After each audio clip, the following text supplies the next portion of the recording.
사도행전 16장 35절에서 39절까지입니다. 날이 새니 지한관들은 부하들을 보내어 그 두 사람을 놓아주라고 명령하였다. 그래서 간수는 이 말을 바울에게 전하였다. 지한관들이 사도님들을 놓아주라고 사람을 보냈습니다. 그러니 이제 나오셔서 평안히 가십시오. 바울이 그들에게 말하였다. 지한관들이 로마 시민인 우리를 유죄 판결도 내리지 않은 채 공공연히 때리고 감옥에 가두었다가 이제 와서 슬그머니 우리를 내놓겠다는 겁니까? 안 됩니다. 그들이 직접 와서 우리를 석방해야 합니다. 관리들이 이 말을 지한관들에게 전하니 그들은 바울과 실라가 로마 시민이라는 말을 듣고서 두려워하였다.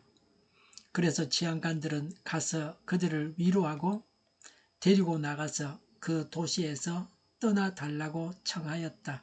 아멘. 35절에 날이 새니 지한관들은 부하들을 보내어 그 두 사람을 놓아주라고 명령하였다. 36절에 그래서 간수는 이 말을 바울에게 전하였다. 지한관들이 사도님들을 놓아주라고 사람을 보냈습니다. 그러니 이제 나오셔서 평안히 가십시오. 라고 했습니다. 왜 바울과 실라를 구속한 바로 다음 날 석방했습니까? 첫 번째는 그 전날 내린 형벌이 충분하다고 여겼습니다. 두 번째는 밤새 일어난 초자연적인 일들을 보고받고서 두려움에 사로잡혔습니다. 세 번째는 간수를 통해서 바울과 바나바가 로마 시민이라는 사실을 알고서 두려워했습니다. 로마 시민은 유죄 판결을 받아야 때릴 수 있고 감옥에 가둘 수 있습니다. 로마 법을 지한관들이 어겼기 때문에 두려워했습니다. 사람이 사용하는 말은 그 사람의 사람됨과 가치관을 나타내 줍니다. 36절에서 평안히 가십시오라고 했습니다. 샬롬이라고 인사했습니다. 이것은 유대인의 인사요 기독교 교회의 인사입니다.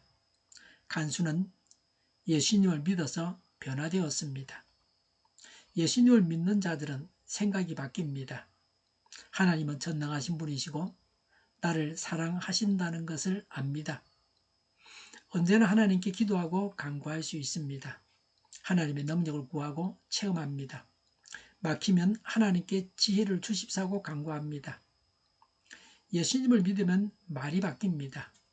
언제나 인사는 샬롬입니다. 샬롬은 우리말로 문자적으로 번역하면 평안, 평화인데 뜻은 만사 형통입니다. 우리 모두가 샬롬의 복을 받아서 누리시기를 바랍니다. 37절에 바울이 그들에게 말하였다. 지한관들이 로마 시민인 우리를 유죄 판결도 내리지 않은 채 공공연히 때리고 감옥에 가두었다가 이제 와서 슬그머니 우리를 내놓겠다는 겁니까? 안 됩니다. 그들이 직접 와서 우리를 석방해야 합니다. 라고 했습니다. 여기서 때렸다는 말은 헬라 원어에서 가죽을 벗긴다는 뜻입니다. 가죽을 벗기는 듯한 잔인한 매질을 했습니다. 간수가 바울과 실라의 상처를 씻어 주었다고 했습니다. 때려서 상처가 생겼는데 더러운 것이 묻어 있었습니다. 38절에 관리들이 이 말을 지한관들에게 전하니 그들은 바울과 실라가 로마 시민이라는 말을 듣고서 두려워하였다고 했습니다.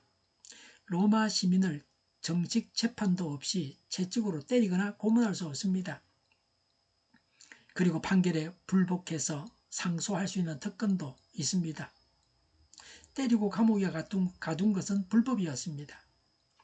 로마 시민은 십자가에 처형하지 않습니다.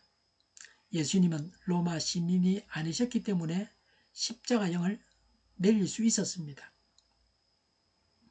바울은 순교했지만 십자가에 달리지는 않았습니다. 로마 시민들은 최고 형벌인 십자가에 매달아 죽이는 형벌은 받지 않습니다. 그 당시는 로마 시민권은 대단한 것이었습니다. 부자들은 돈을 주고 로마 시민권을 사기도 했습니다. 이 세상에서 강한 나라의 시민이 누리는 혜택이 있습니다. 로마가 지배했으므로 로마 시민은 특혜가 있었습니다. 로마 통치력 내에서 관리들이 로마인을 보호하지 않거나 불법으로 처벌할 경우에는 무거운 형벌을 받았습니다. 심지어는 로마 시민의 권한을 박탈당하고 심한 경우는 사형까지 당했습니다. 그래서 관리들은 상부로부터 문책을 받을까 두려워했습니다. 사도행전 22장 29절에서도 천부장이 바울을 붙잡아 매질하려고 하다가 바울이 로마인인 것을 알고 바울을 결박해 놓은 일로 두려워했습니다. 로마 시민인데 로마인인데 함부로 결박도 못했습니다. 예나 지금이나 어느 나라에 속해 있느냐 하는 것이 인권 보장에 아주 중요합니다. 로마가 그 당시 서방 세계를 지배하고 있었기 때문에 로마의 시민권은 사람 대접을 받게 했습니다. 지금도 선진국이나 강대국에 속한 자들은 인권이 존중됩니다. 그러나 가난한 후진국에서는 수많은 사람들이 죽어도 눈도 하나 깜짝하지 않습니다. 대책도 없습니다. 그들 사는 게 어렵기 때문입니다. 당시 로마 시민권은 오늘날은 초강대국 미국의 시민권과 비슷합니다. 그러나 또 전혀 다른 측면도 있습니다. 미국 여권으로 갈 수 있는 나라보다 우리나라 여권으로 갈 수 있는 나라가 더 많습니다. 미국은 적도 많은 나라가 되었습니다. 사실은 미국 시민권보다 더한 시민권이 있습니다. 그것은 하늘나라 시민입니다. 하늘나라 백성은 죽은 후에 영원한 나라에 들어가서 영원히 행복하게 삽니다. 하늘나라 백성이 아닌 자들은 영원한 고통을 당할 것입니다. 하늘 백성은 로마 시민이나 미국 시민과는 비교할 수 없는 대단한 것입니다. 우리는 하늘나라의 시민입니다. 하나님의 백성입니다. 우리는 하나님이 우리를 하나님의 도구로 사용하는 하나님의 종입니다. 사단은 하나님을 믿는 우리를 두려워합니다. 우리는 담대하게 하나님의 자녀로서 이 땅을 살아갈 수 있습니다. 확신이 생기는 대로 일을 계획하고 밀고 나가면 사단은 우리를 무서워하고 도망칩니다. 우리가 하나님의 크신 일을 나타낼 수 있습니다. 39절에 그래서 치안관들이 가서 그들을 위로하고 데리고 나가서 그 도시에서 떠나달라고 청하였다고 했습니다. 관리들은 정식으로 사과하고 빌립보를 떠나달라고 요청했습니다. 왜 관리들은 바울 일행에게 떠나달라고 했습니까? 첫째는 자신들이 엄청난 실수를 은폐하기 위함입니다. 두 번째는 바울이 계속 빌립보에 머물고 있으면 고발한 자들에 의해 또다시 시끄러워질 수 있었습니다. 이런 일을 미리 막으려고 떠나라고 했습니다.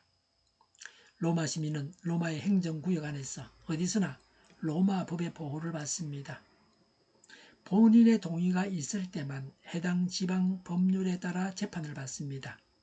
그 재판이 마음에 들지 않으면 황제에게 직접 항소할 수도 있었습니다. 로마인은 매질을 할 수 없습니다. 로마인은 대단하고 특별한 권리를 가지고 있었습니다. 바울은 나면서부터 로마 시민권을 가지고 있었습니다. 바울의 로마 시민권은 복음 전파를 위해서 로마가 지배하는 그 세상에서 아주 유용하게 사용되어졌습니다. 성령께서 예비하신 아름다운 것입니다. 계속해서 박해의 위기에서 바울을 구원했습니다. 로마 시민이기 때문에 그래 했습니다. 나중에는 황제에게 상소해서 로마 전도 여행을 바울이 하게 됩니다. 바울이 이렇게 한 것은 자신이 떠난 후에 빌립보 교인들이 박해를 받지 않게 하기 위한 배려입니다. 더 이상 그곳에서 박해로 인해 복음 전파의 방해를 받지 않게 하기 위한 조치였습니다. 빌립보 사역은 박해와 핍박으로 시작했지만 영광스러운 결실을 맺었습니다. 성도들이 복음을 전할 때는 고난과 역경이 다르지만 결국에는 영광의 열매를 맺게 된다는 것을 보여줍니다. 바울은 그가 소유한 로마 시민권과 동행하는 사람들을 통해서 빌립보 교회를 튼튼하게 세워놓았습니다. 우리가 세상에서 소유한 모든 것을 다 이용해서 제자를 삼아서 교회를 세워가야 합니다. 우리도 우리가 소유한 것으로 우리 교회를 튼튼하게 세워가야 합니다. 기도하겠습니다. 우리가 소유한 모든 것을 가지고 하나님의 교회를 세워가게 하옵소서. 저희를 불쌍히 여겨 주옵소서. 저희를 악에서 구하옵소서. 하나님의 뜻이 이 땅에서도 이루어지게 하옵소서. 우리의 간구에 응답하여 주시옵소서. 기도하기를 쉬지 않게 하옵소서. 저희의 필요를 채워 주시옵소서. 오늘도 차고 넘치는 복된 삶을 살게 하여 주시옵소서. 감사와 찬양을 주님께 돌려드리며 예수님의 이름으로 기도하옵나이다. 아멘.